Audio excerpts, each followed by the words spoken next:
let's go check our 2-bedroom model unit here in Paseo Verde.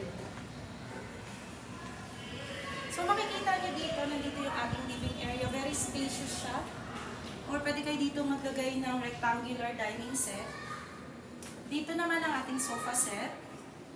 And pwede niyo rin dito ilagay yung inyong television. And this is our second bedroom. So as you can see here is the second bedroom natin. We have a single bed here. We have an office work here dito. And we also have cabinet.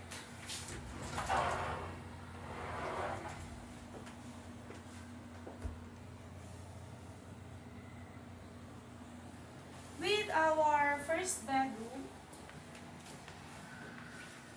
this is a queen size bed. We also have cabinet here.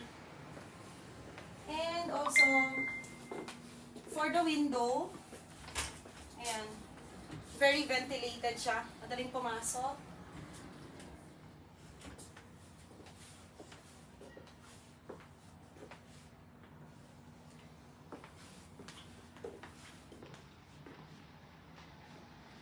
We have here also a small hallway where you can put your altar or your other things here.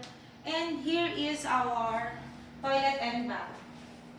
So we have here the lavatory, the water closet, and the shower head.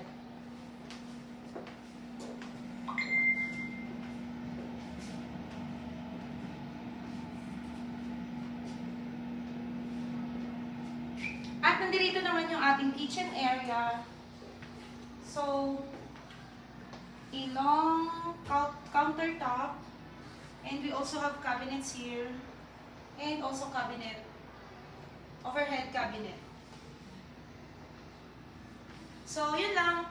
For interested buyers or if you are interested, go check our website or check my page, Jenica Bascon or Prime Properties or message me here below.